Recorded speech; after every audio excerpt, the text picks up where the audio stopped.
Assalamualaikum dan salam sejahtera. Anda sedang menonton Sekilas Fakta 29 Disember 2020. Bersama saya Syazwana Ami.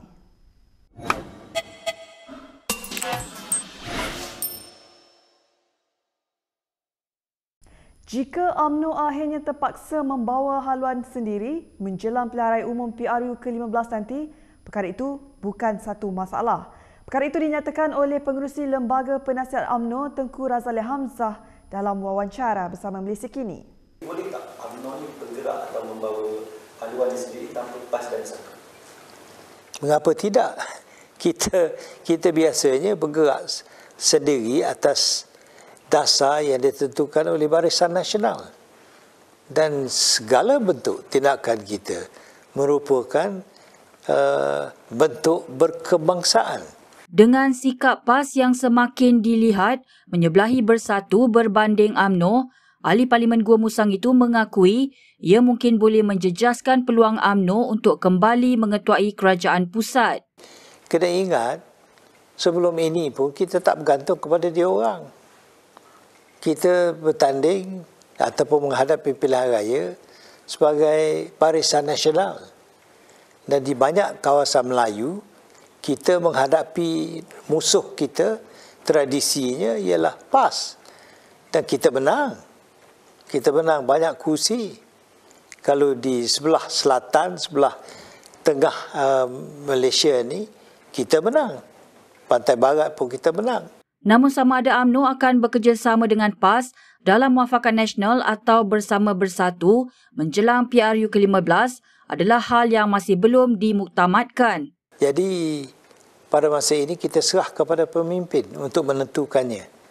Belum dapat kita pastikan apakah bentuk kerjasama yang akan kita buat sebagai satu jentera menghadapi pilihan raya umum. Rakyat Malaysia dan umat Islam tidak wajar memaafkan isu kata daging yang jelas merupakan satu perbuatan celaka. Perkara itu dinyatakan oleh Presiden PKR Anwar Ibrahim dalam satu majlis hari ini. Ya, dijanjikan halal, ini bukan soal Kementerian Pertanian saja, tetapi juga JAKIM, kerana yang bagi cop halal itu JAKIM. Jadi harus sama-sama bertanggungjawab. Saya tidak fikir wajar untuk umat Islam dan rakyat Malaysia memaafkan kecelakaan ini, kesialan yang berlaku. Anwar berkata demikian ketika berucap di sebuah majlis peluncuran buku di Shah Alam hari ini. Media sebelum ini melaporkan kartel daging haram itu dikatakan bersubahat dengan beberapa pegawai agensi kerajaan untuk membawa masuk daging yang diragui status halalnya. Dalam pada itu, Presiden PKR itu berkata, kerajaan perlu segera mengambil tindakan dan memberi jawapan yang jelas kepada rakyat mengenai isu berkenaan. Dan harus ada tekad politik untuk segera memberi jawapan dan menghukum orang-orang yang telah menggunakan agama. Ini klasik, ya, secara paling klasik memperalatkan agama dan di samping itu meracuni rakyat. Ya. Baiklah, kita ke perkembangan seterusnya. Angkatan Tentera Malaysia ATM hari ini mengesahkan telah berlaku satu serangan cyber terhadap rangkaian data miliknya semalam. Dalam satu kenyataan, Panglima ATM, Jeneral Effendi Buang berkata, insiden itu dikesan bahagian cyber dan elektromagnetik pertahanan BSEP serta Pusat Operasi Pertahanan Cyber CDOC ATM. Bagaimanapun serangan itu hanya melibatkan segmen tertentu yang telah diletakkan di luar rangkaian sejak awal lagi dan tidak menjejaskan operasi portal sebenar. Menurut kenyataan itu, pihaknya juga menyedari wujudnya cubaan serangan cyber yang berterusan terhadap rangkaian maklumat yang dimiliki oleh ATM. Effendi menegaskan aspek keselamatan cyber ATM sentiasa bersiap sedia memastikan segala ancaman yang mengganggu rangkaian komunikasi pertahanan dapat dikesan lebih awal dan ditangani sebaiknya. Semalam portal web ATM dipercayai telah digodam oleh pihak tidak bertanggungjawab dengan mempamerkan gambar tidak senonoh di portal terbabit kira-kira jam 12 tengah hari.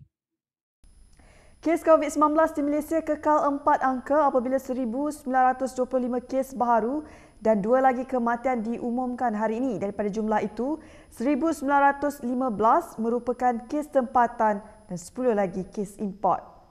Selangor terus merekodkan kes jangkitan tertinggi dengan mencatatkan 747 kes, diikuti oleh Kuala Lumpur 360 kes dan Pahang 288 kes. Peningkatan kes di Pahang adalah berikutan kes yang dikesan dari kluster Tembok Mempaga yang melaporkan sebanyak 282 kes. Perkembangan itu menjadikan kes terkumpul positif COVID-19 di Malaysia berjumlah 108,615 dengan kes aktif sebanyak 21,443. Sementara itu, Kementerian Kesihatan turut memaklumkan seramai 1,123 pesakit disahkan sembuh hari ini. Ini menjadikan jumlah keseluruhan kes sembuh adalah sebanyak 86,715 atau 79.8% daripada keseluruhan kes. 2 lagi kematian baru diumumkan hari ini menjadikan kes kematian mencecah 457 kes.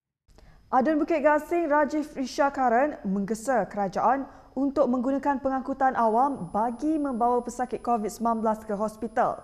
Tindakan ini katanya perlu diambil berbanding membiarkan pesakit menjalani kuarantin di rumah. Dalam satu kenyataan, Rajiv berkata, Malaysia boleh mencontohi Singapura dan Perancis yang menambah baik perkhidmatan bas dan menyediakan keretapi khas bagi membawa pesakit COVID-19. Menurutnya, kerajaan perlu menggunakan semua kemudahan dan peralatan yang ada dalam negara untuk melawan COVID-19. Katanya lagi, Kementerian Kesihatan tidak harus hanya bergantung kepada ambulans dan banyak kenderaan milik kerajaan tidak digunakan susulan kawalan pergerakan. Semalam, Ketua Pengarah Kesihatan Dr. Nur Hisham Abdullah berkata, pesakit COVID-19 tidak bergejala perlu menjalani kuarantin kendiri beberapa hari sebelum dibawa ke hospital. Katanya walaupun katil masih mencukupi, kelewatan memindahkan pesakit berlaku akibat kekurangan ambulans dan masa yang diperlukan untuk mengatur keperluan logistik. Sementara itu, Rajiv berkata ramai pesakit yang tidak memiliki bilik tidur sendiri dan berkongsi dengan orang lain, menyebabkan mereka tidak boleh menjalani kuarantin. Oleh yang demikian, katanya tidak mustahil mereka yang perlu menjalani kuarantin kendiri akan melanggar arahan tersebut. Jabatan Perlindungan Hidupan Liar dan Taman Negara atau Perhilitan hari ini telah melakukan serbuan ke atas projek pemulihan Ungka GREP di Pahang. Menurut video yang dikongsikan oleh pengasas GREP, Mariani Ramli, pihak polis turut berada di tempat kejadian. Serbuan itu berlaku di tengah-tengah kes mahkamah yang sedang berlangsung di antara Mariani dan Perhilitan.